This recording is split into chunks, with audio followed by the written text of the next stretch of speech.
Welcome to Compact Warfare from CompactHistories.com, the show where we explore key moments from the history of conflict, from ancient battlefields to modern warfare. This is episode 73, the Battle of Goose Green. By late May 1982, the Falklands War had moved from political shock and naval drama into the cold, muddy reality of a land campaign. Argentina had invaded the islands on the 2nd of April, and Britain had sent a task force thousands of miles across the Atlantic to retake them. That journey alone was an extraordinary feat of logistics, but arrival did not mean victory. The Royal Navy had to fight its way into position, the Royal Air Force and Fleet Air Arm had to protect the force as best they could, and the ground troops still had to cross some of the most awkward terrain imaginable. East Falkland was not exactly designed for comfortable soldiering. It was wet, open, and windswept. The British landings at San Carlos began on the 21st of May 1982. The area became known as Bomb Alley because Argentine aircraft repeatedly attacked British ships in and around San Carlos water. The landings succeeded, but they came at a price. Several British ships were damaged or lost, and the loss of the Atlantic conveyor was especially serious because it carried helicopters that would have helped move troops and equipment across the islands. That meant much of the campaign would now have to be fought on foot, with men carrying heavy loads over rough ground. It was not glamorous. It was not swift. It was warfare by boot leather and stubbornness. Once the beachhead at San Carlos had been established, British commanders faced a difficult question.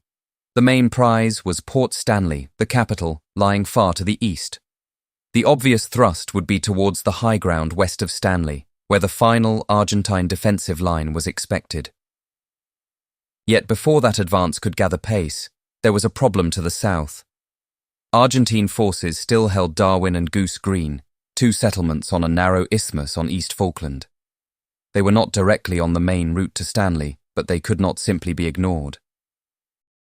For the British, Goose Green became a test of momentum. The task force had endured heavy losses from air attack, and there was pressure to show that the land campaign was moving forward. For the soldiers, however, this was not about headlines. It was about closing with a defended enemy position in the dark, across open ground, with limited support and uncertain intelligence. The Battle of Goose Green would become the first major land battle of the Falklands War, and it would prove that the campaign on land would be no gentle march to Stanley. At first glance, Goose Green looked like an odd target. It lay south of San Carlos, while Stanley lay to the east. A commander staring only at the map might have asked why British troops should spend precious time and lives attacking a settlement that was not directly blocking the main advance. But battles are rarely decided by tidy arrows on a map.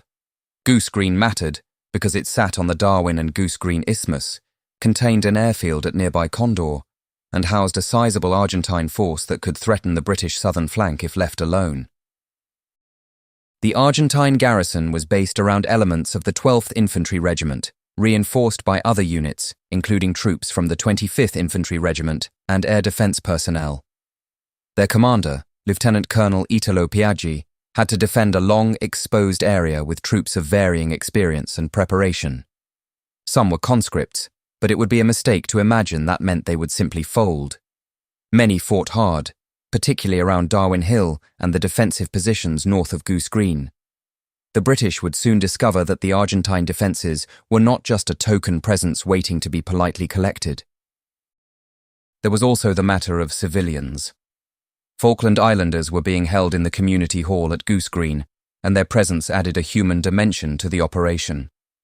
The British had come to retake the islands, not merely defeat Argentine troops in the abstract. Freeing civilians under occupation gave the attack a moral and political significance beyond its immediate tactical value. It also complicated the battle, because heavy firepower always becomes more complicated when non-combatants are nearby. For Britain, Goose Green also carried symbolic weight. The landing at San Carlos had succeeded, but painful naval losses had followed it.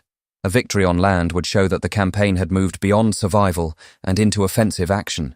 In London, commanders and politicians wanted evidence that the ground forces were not simply sitting inside the beachhead while ships burned offshore. On the ground, the calculation was colder and simpler.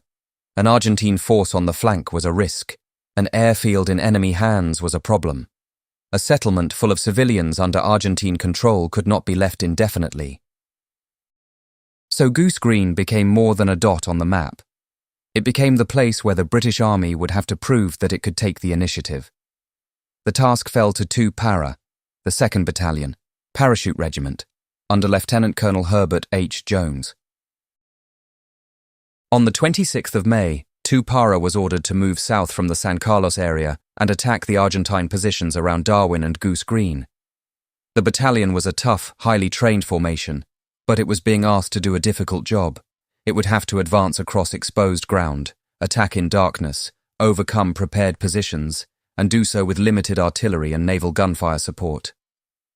The attack began in the early hours of the 28th of May, with limited naval and artillery support.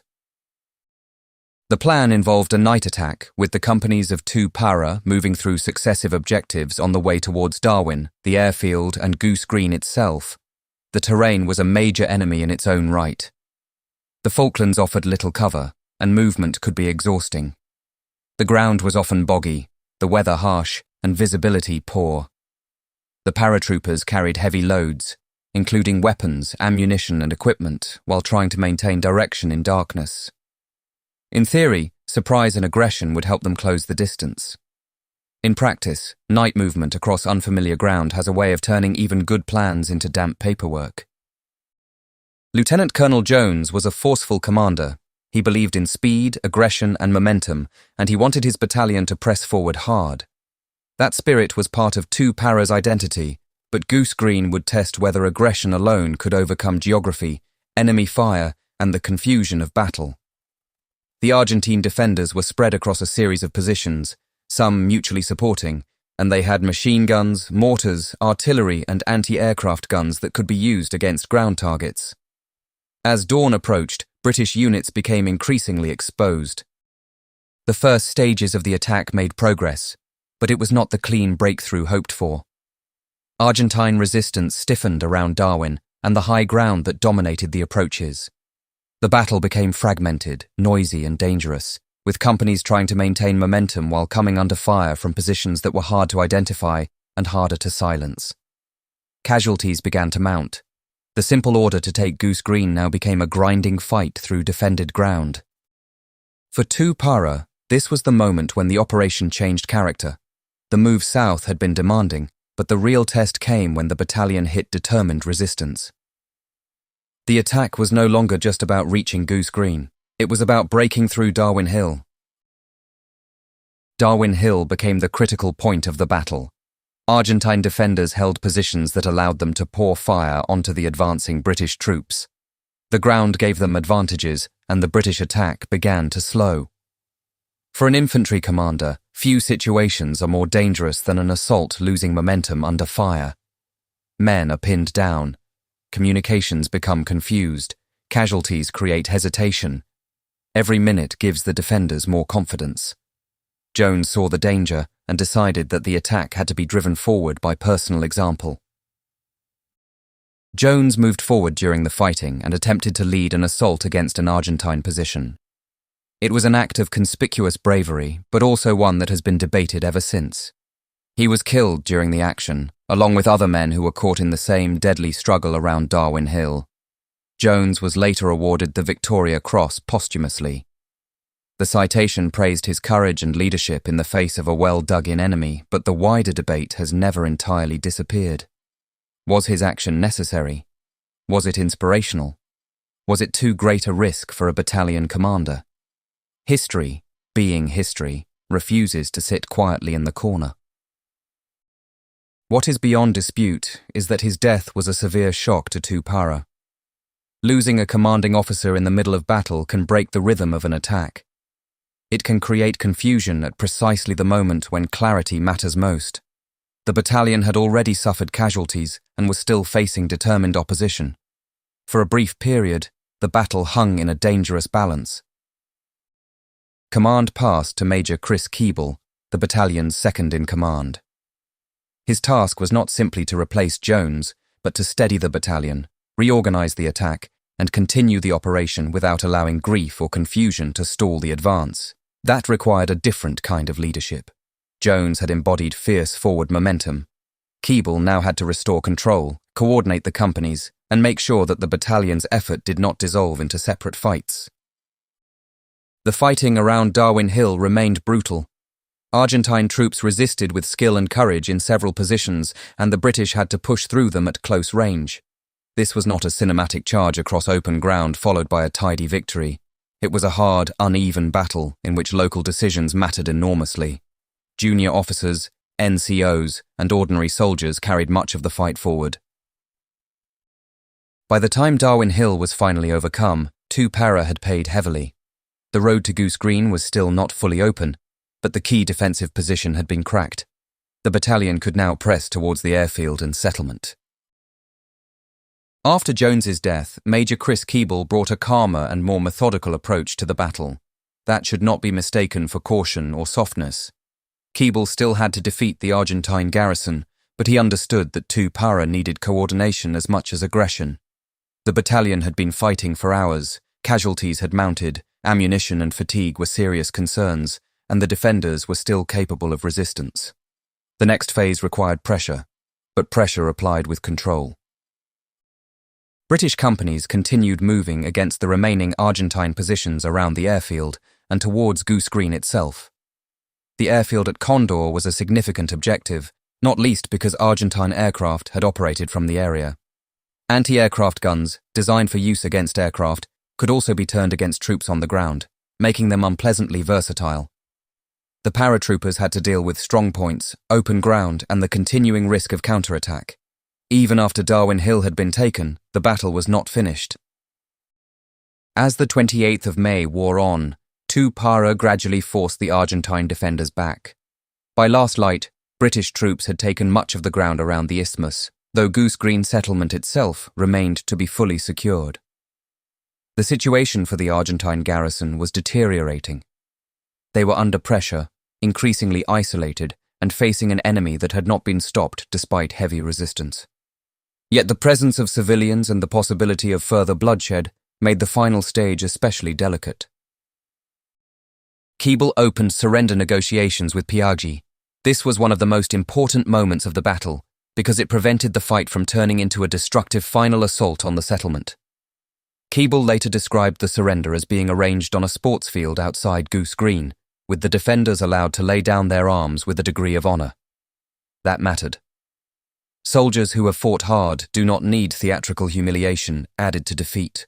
War is already quite full enough of stupidity without sprinkling extra nonsense on top. On the 29th of May, the Argentine force surrendered.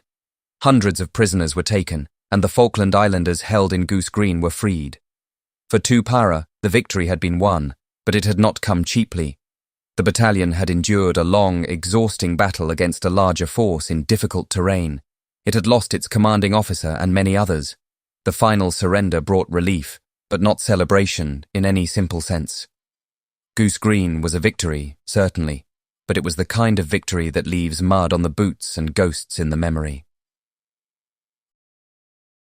The Battle of Goose Green immediately changed the mood of the Falklands campaign.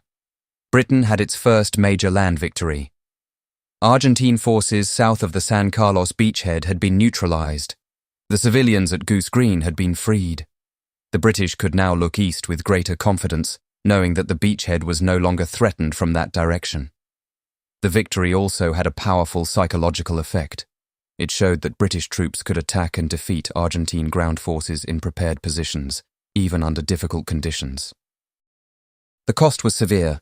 British losses are generally recorded as 18 killed and more than 60 wounded, while Argentine losses are commonly given as around 45 to 50 killed, with hundreds taken prisoner.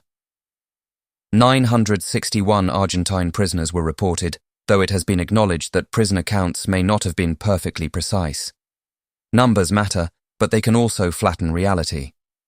Each casualty was an individual life changed or ended. Each prisoner represented a soldier removed from the fight, but also a young man who had survived a battle he would remember for the rest of his life. Goose Green also became one of the most discussed battles of the Falklands War. Some have argued that it was necessary to secure the flank and maintain momentum. Others have questioned whether the attack was strategically essential, given that the main route to Stanley lay elsewhere. Jones's leadership has also remained the subject of debate, admired for courage, yet examined for the risks he took. That is often the fate of famous battles. They become both memory and argument, with veterans, historians, and armchair generals all circling the same ground. The armchair generals, it should be noted, usually have better heating. What Goose Green undeniably did was restore initiative. After the battle, British forces continued the advance across East Falkland. The campaign would move towards the high ground around Stanley, where battles such as Mount Longdon, Two Sisters, Mount Harriet, Wireless Ridge, and Mount Tumbledown would decide the final outcome. The road to Stanley was still hard, cold, and dangerous, but Goose Green had shown that Argentine positions could be broken. For two para, Goose Green became central to the battalion's history. It was a story of courage, loss, controversy, and endurance. It included flawed decisions and remarkable bravery, confusion and control, aggression and negotiation. That is why the battle still fascinates. It was not neat. It was not simple. It was a battle fought by tired men in harsh terrain, under pressure from commanders, politicians, weather and enemy fire. In the end, Goose Green mattered because it proved that the Falklands land campaign had begun in earnest. It did not win the war by itself, but it helped shape the conditions for victory. Stanley still lay ahead, but after Goose Green, the direction of travel was clear.